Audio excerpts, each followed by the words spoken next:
Coach, any takeaways from day 2 of practice today? It's very similar. You come out here with with your spiders and your helmets on. It's really an indication of what the guys are learning in the meeting room. It's really the communication. The things that we really want to see is effort. The strain. The guys will eventually get it, even if they're newcomers. Techniques, those types of things.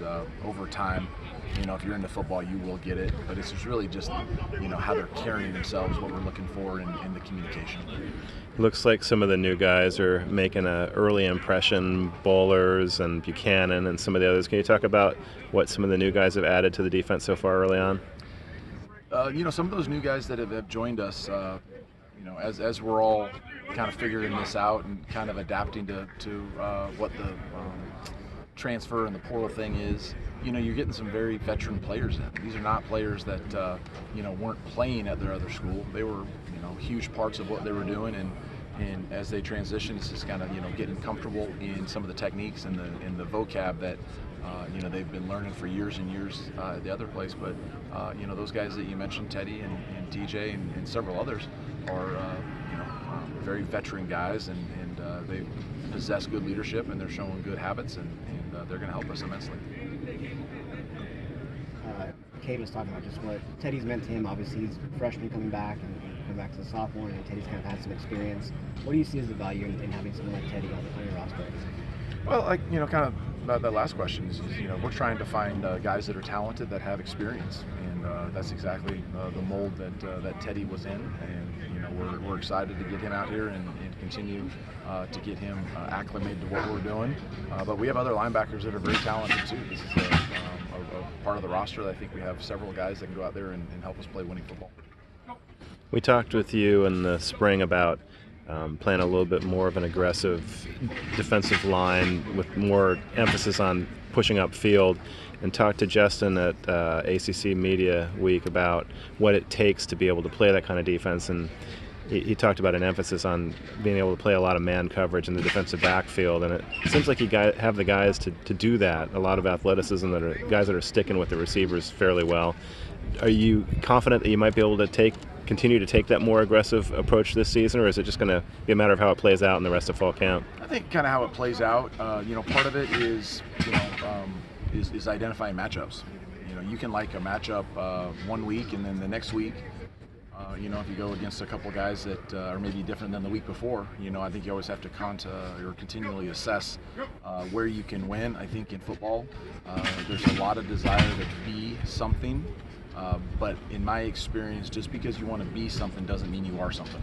So we have to, we're going to continue to push the envelope in kind of what you're talking about.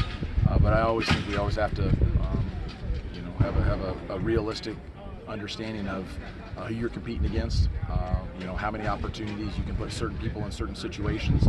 But we're going to be as aggressive as we can when we find the matchups, and the D-line, and it's all 11, in the matchups on how we handle the quarterback and how we handle the perimeter players. Do you expect to have your first regular contact practice Saturday or Sunday when you're in pads, or is that not determined yet? Yeah, that's probably more of a Justin question. I think we'll be in helmets, and shoulder pads will be in shells on day 3. Then I think on Saturday we'll have their off day, their first off day. So I imagine he'll assess kind of where we're at and what he wants to do with it. Okay. How do you feel about your interior defensive linemen? And has your opinion changed since spring based on who you brought in? Well, I like what we have. Rick has been a big part of what we've been doing, and then with Aiden, TJ, Akili Calhoun, Stanley McKenzie in there. We just have to continue finding that depth, finding that rotation of what works for everybody. Did Bowlers play inside at Wisconsin? He kind of played all over. I think he played from a 5, a 4, a 3, all the way to a G, and I think he did a little bit of a 1 or a 0. So I think he was very versatile on the inside part of the. But he's going to be interior here. Most likely, but that's not to say that would prevent him from playing outside the the guard or outside the tackle in certain situations, maybe in bigger personnel groupings. And Calhoun is definitely an interior guy now. Yeah, he's playing inside for us. Yep. Who are your outside guys? The edges? Yeah. Oh boy, you got X, you got David, you got Serene, you got Sheck, you got BMW. And defensive ends, the defensive ends, those are going to be those same characters. okay. Yeah, Sirmon, Sheck, BMW, Who's BMW? Ryan, Big Miles Williams. Oh, We have okay. Miles Williams, and then Ryan McCullough. What have you seen out of the couple of new guys in Serene and Check? I think both those guys have really good tools. It's just a matter of getting them up to speed. But they've, in the off season, Vic and I, we kind of talked about, what we need to do in terms of growth at that position. I think we need to get some bigger statured players that can play more physical on the tight ends, on the open side tackles. Guys that we can defend the CD gaps a little bit better with just some of the physical tools. And I think that's exactly what he did. He brought in Serene and Shaq, who kind of fit that mold of getting, they're not 290-pound guys, but it's a step up of some of the guys we've had in the past that really had to survive being undersized, but asking them to play over some physical tight ends and some 5 techniques on tackles. What do you want your interior defensive linemen to do? What do you have them accomplish? Well, I mean, in a perfect world, you have extremely disruptive athletes in there. But really, it's going to be the call that asks them, are we playing technique? Are we on a movement? And then from there, can they continue to establish the line of scrimmage, push back the line of scrimmage? And those guys, if they can defeat some one-on-one and get off and help support tackles, be a half man on a tackle to be disruptive enough to make that ball bounce horizontally. The disruption is what we want ultimately. Even if you're playing technique, if you can be a disruptive athlete, that's going to be at a premium for us. What's been your message to Cade? Because obviously last year, this time, it was a lot different outlook for him. Onto who? For Cade. For Cade. Yeah. Cade is about just growth and development. He kind of got thrust into that opportunity, and he did a fantastic job of it.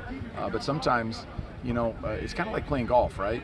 You go play golf for the first 2 times, like, I'm pretty good at this, and the more you play, you're like, oh shit, then you start thinking about it, and and then it kind of gets into your head a little bit, where now this is the opportunity for him to reflect on what he's done.